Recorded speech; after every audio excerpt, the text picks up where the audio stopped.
Welcome back to HotRodGuyGarage, and at this point we have 54 days to get this thing ready to go to No Name Nationals for our shakedown run for our Six Smokies event coming up the following month. So let's get into it. Let me flip it around. And as you can see, there is a turbo sitting on there. So that means I have got this roughed out. And that's where I left our last video off, was getting that header wrap off that pipe down there. Well, a little slicing and dicing, and I found one J-bend at the house that was the same pipe diameter. I literally reconfigured this whole hot side and moved the turbo forward as much as I really didn't want to, but it gets us up here past the radiator so we can actually get some ambient air into the turbocharger itself. So basically what I've done, guys, I just used this pipe right here, our original front pipe. It is now our back pipe. I was able to twist it forward enough and bring it up that it moved the turbo forward. I cut our Y pipe down and brought the turbocharger downward.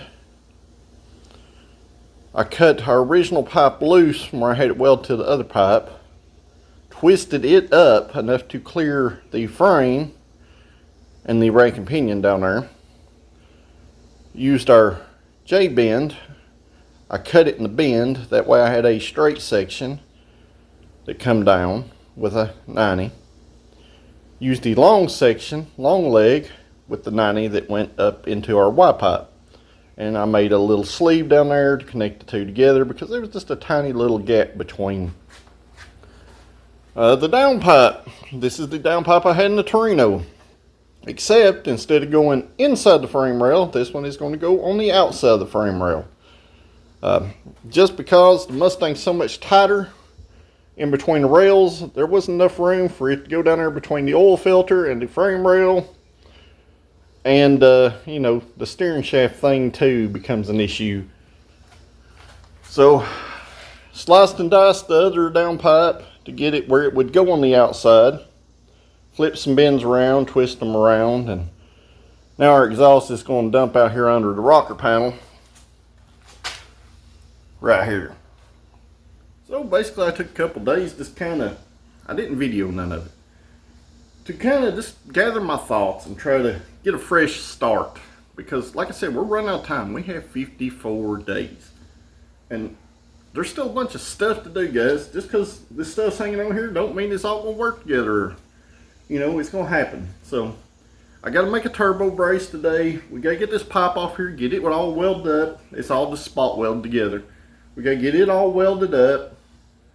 We gotta get turbo stuff on this thing in this video. It may not be today, but it may be a combination of the next couple of days. So before we get too deep into doing this stuff, make sure you check out our friends over at KentuckyMustang.com. There will be a link in the discount code down there in the description below, where you can save a little money on classic Mustang parts. So let's get into it, guys. Stuff's not gonna get done, don't do it ourselves. So got the radiator out of it. This right here is why you need turbo brace, guys. You see how much that turbo flexes? Just supported by the pipe. That is the importance of having this stuff braced, because if it's not,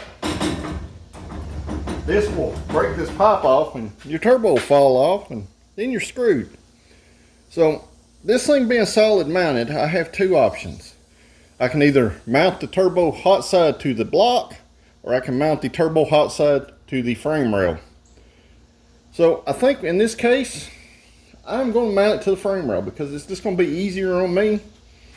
It's pretty much just going to be a straight pipe goes up to the bottom of the turbo flange. It'll be welded on and it'll bolt on down there on the frame rail below.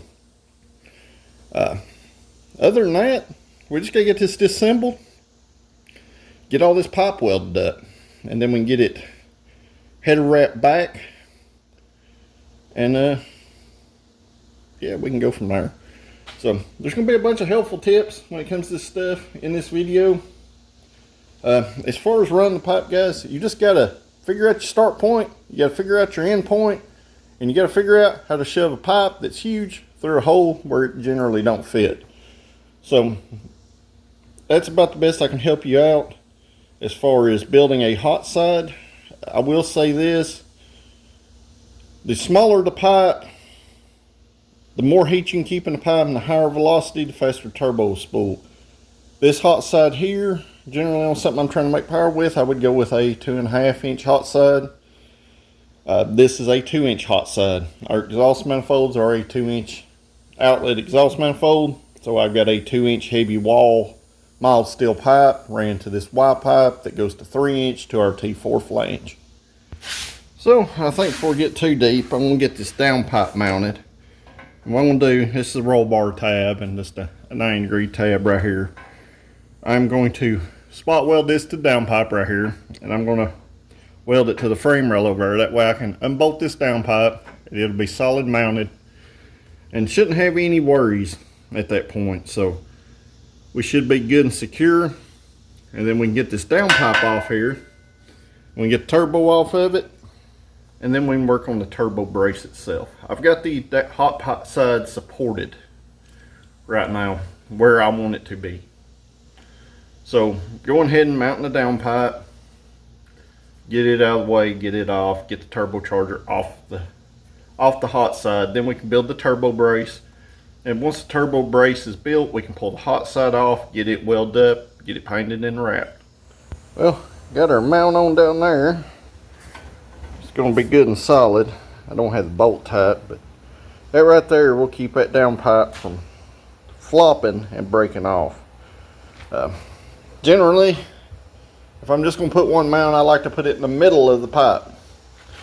Sure, that section can probably still flex and crack possibly, but you know, we're going to try to minimize it as much as we can. I may add another tab down here, but we're going to have to attach it to the rocker panel to the down pipe to do so.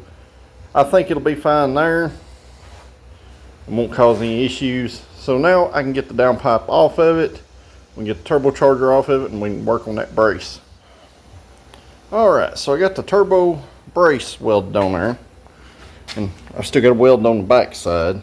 But I took a piece of 1-inch solid bar here and a tab. I notched it halfway through the tab, weld the tab on there, and I'll put a nut insert into the frame, and we'll bolt and washer it down. And up here I'll weld this on top and bottom, and I'll weld this on the top and bottom. And I weld our two pipes together over here because we don't want any kind of flex when we're welding this between these two pipes, or it won't bolt back up to our manifolds. Just an important thing to note, when you get two pipes like that and they're in a tight bend type scenario, when you start welding these long legs, this thing could flex down or up. And to help prevent that, I weld these two pipes together in a small area like that right there, and that'll keep the ends from flexing to each other. Because generally the heat shouldn't affect past that point when we start welding. At least that's the way I've always done it, and I've had good luck. So the important thing to note here, guys, is after you do this, like welding this turbo brace on there and welding those two pipes together, this pipe needs to cool 100% off before you take it loose from the manifolds. Just because, like I said, things can move, guys. Especially when you start welding this stuff, it can move. It is pipe, it can move. So it's not uncommon to have to go in there and kind of tweak a few things later on. So while this pipe's cooling off, I think I'm going to go ahead and weld the down pipe up. There's about 5 joints I got to weld on it. So let's get started on that. We'll move on to the Y pipe, get it welded up, and then we'll get this thing wrapped, and hopefully on the car for the last time.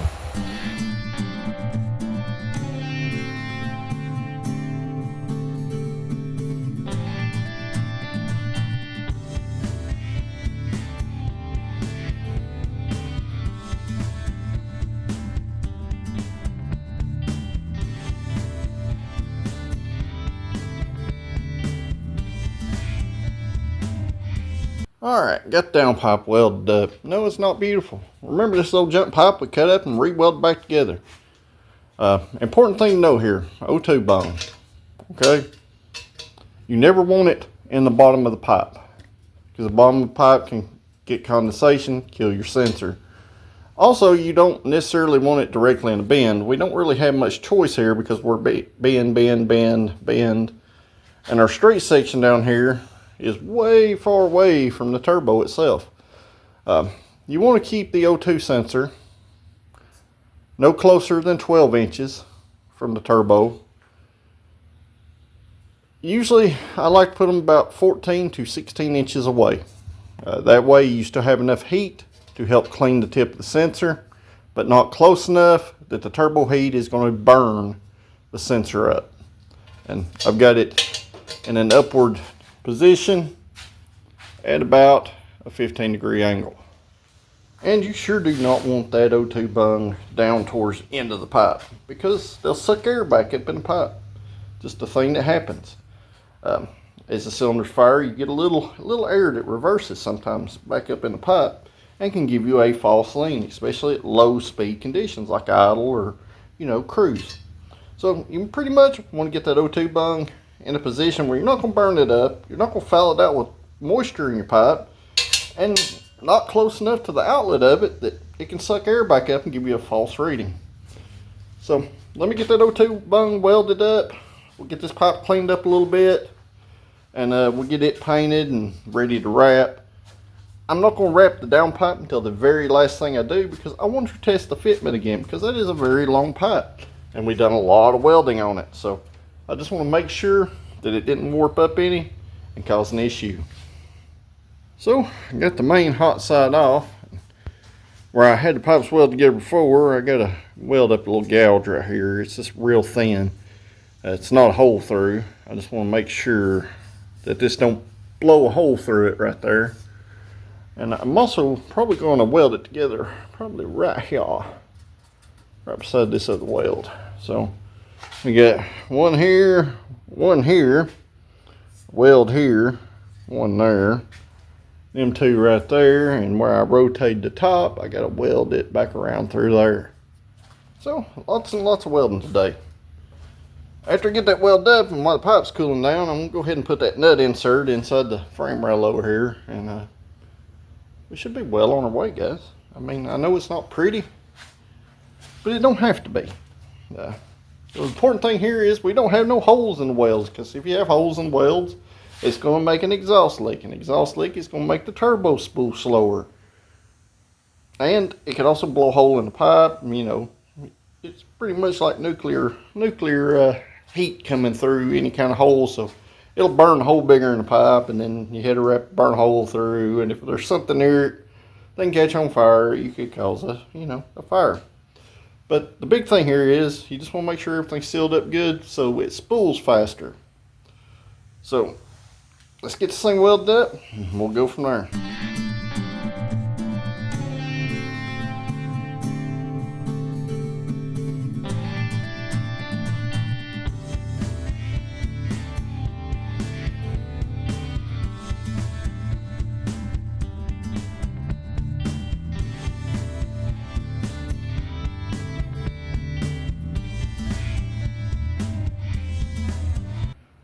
Well, got the hot side all welded up and I painted it. And if anybody's curious, I usually sprays whatever crappy enamel I got laying around.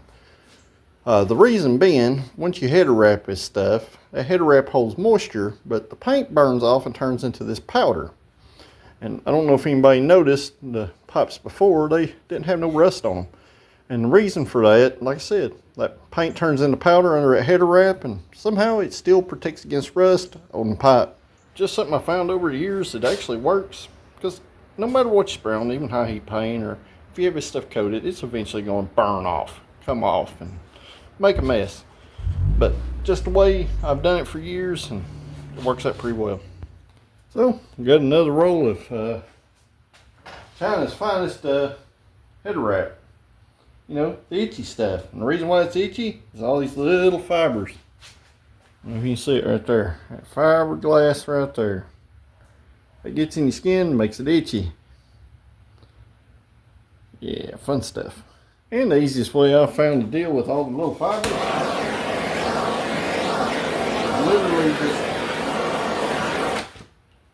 just kind of dust them off, guys, with a torch. It'll burn all them little microscopic fibers off. And for a long time I dipped this stuff in water. This style is pretty flexible stuff, so generally what I do, I will do this style header wrap dry, and if it's old cheap white or black or even tan fiberglass that's 100% fiberglass wrap, I will dip it in water because it's so stiff you can't stretch it. So what I'm gonna do, I'm gonna start down here at the bottom of our pipe. I'm gonna work our way up and we'll cut it and wrap it as we go. I'm gonna put you guys on time lapse to do that, and we'll go from there.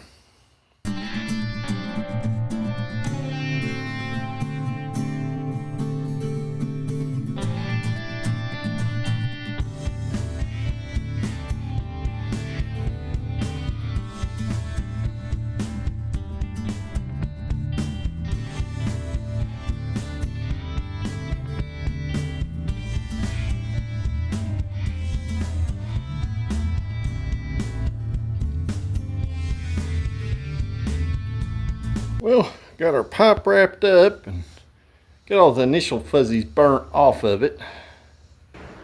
And I got our insert put in our frame rail down there. So now what we can do is get that hot side onto here.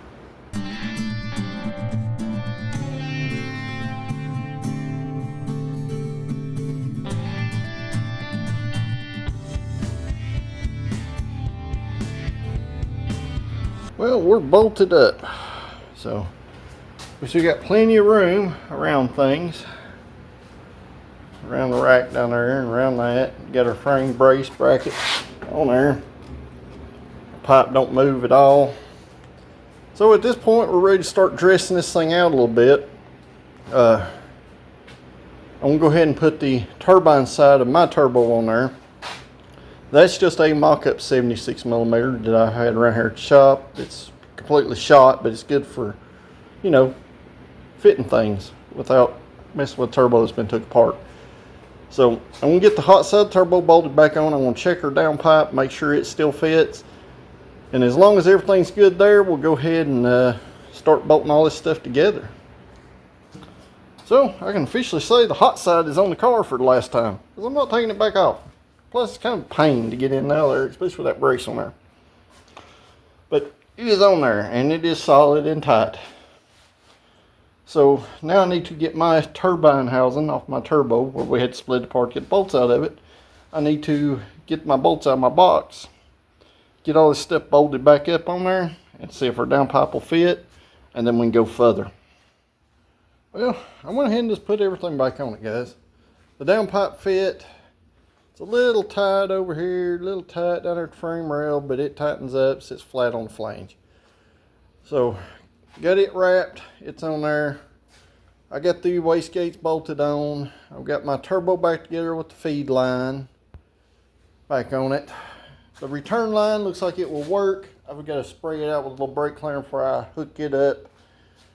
So it'll work. I'm going to have to remake the pipes that come out of the wastegates that dump them to the atmosphere.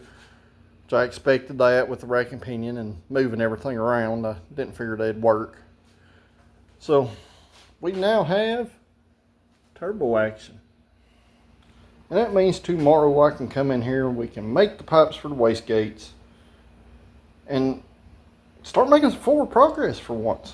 At this point we're making forward progress. It may have took 54 days, you know, but we got 54 days left. So hopefully, guys, things will keep going smooth from here and we can keep going forward. I did grab the stuff for the steering shaft, so we can get it made tomorrow, hopefully too. Get the steering shaft in it and get all that wrapped up so you can actually steer the car from inside the car. And yeah. So things are actually looking up in this video compared to the last one, so that's always a positive. Well, it's the next day and I've been working along in the background a little bit. I got quite a bit done at this point, so let me flip it around. So I come in here this morning and put our wastegate dump tubes on. I just had to shorten them a little bit so they didn't stick a ridiculous amount out the bottom of the car and cause ground clearance issues. I got the oil return line on there and it clears just fine. Nice downward angle there. And I come in here this morning and I've started working on the steering shaft. The lower U-joint on this Mustang 2 or Fox body rack is a 9/16 18, I think, spline, if I'm not mistaken. That's actually a joint I had left over from another project. And the top for our Borgeson shaft conversion for our stock column is a 3/4. Yeah, a 3/4 36 spline right there. And this is a 120 thousandths wall all-star steering shaft. This isn't welded. I've just got it stuck in here so I can kind of set the height of the steering wheel in there to the column and figure out exactly where I'm going to weld this. But if anybody's curious, this is the upper U-joint I used right here. And if you need a steering shaft for your project, this is what I used for that. So I think I got all our heights set up where I need them to be. So it should be in a good point to weld our U-joint, our upper one, or at least spot it. I won't take it out and weld it. I'm not going to weld it in the car, but I am going to spot it in the car to set the height. So we'll get that spotted up, and we'll take it over there, we'll weld it up. Then we'll bring it back and put all this together and see what we got. Yeah, I gave our steering shaft a fresh coat of engine enamel. So got it all welded up, and once it dries, we'll get that thing put back in the car. Well, I got the steering shaft installed. Got a grade 8 bolt down there. I got our Allen in there, tightened down with some Loctite on it and a nylon lock nut, just to make sure everything stays tight and snug. I've got our steering wheel centered up and tightened up, and we have steering action. That's a big step forward right there.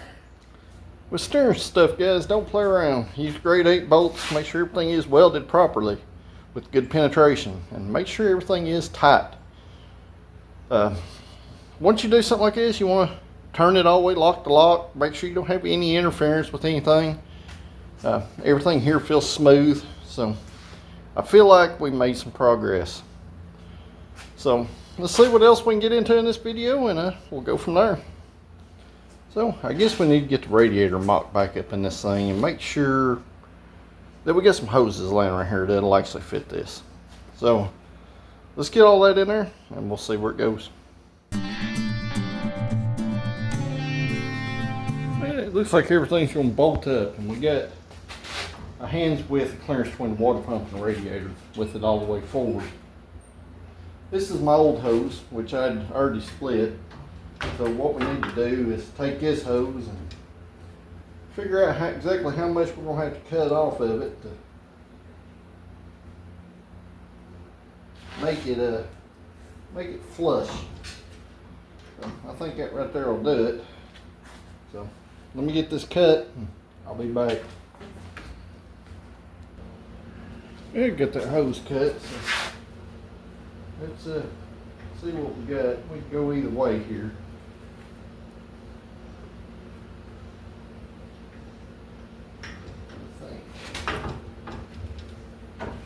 Right there.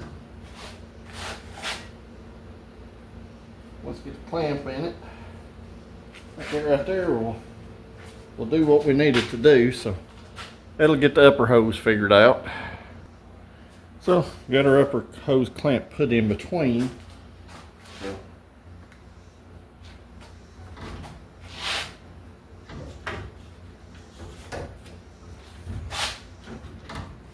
That's gonna work just fine right there. Just going to get some new hose clamps. Get in there. And all right. So our inlet, instead of being on the driver's side, is now on the passenger side because this is a 26x19 double pass radiator. Our lower hose is going to be considerably shorter than what it was before, where it run all the way from this side of the engine all the way over here.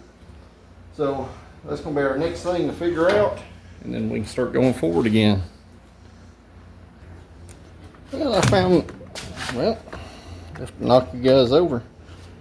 I found this little section of hose right here, and it looks like it's got the right bend to act as a little radiator hose. It's perfect length. It's a little small on the water pump side, but I think with a little effort it'll stretch on there. But this is what I ended up with. We'll have to clean this end up a little bit, but it definitely looks better than our old hose and is a lot shorter. So like I said, the only difference, there's a little bit of difference at the water pump end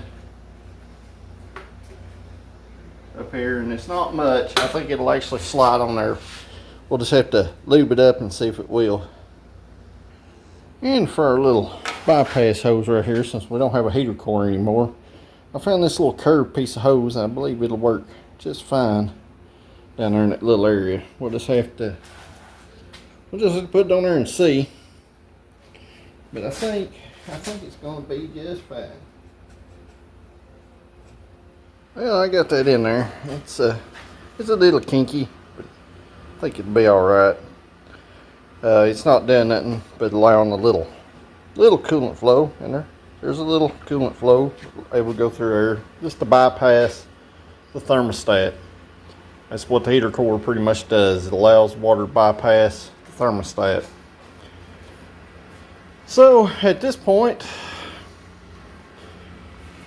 I need to find a couple hose clamps and probably pull this back out for now, or I may just leave it sitting here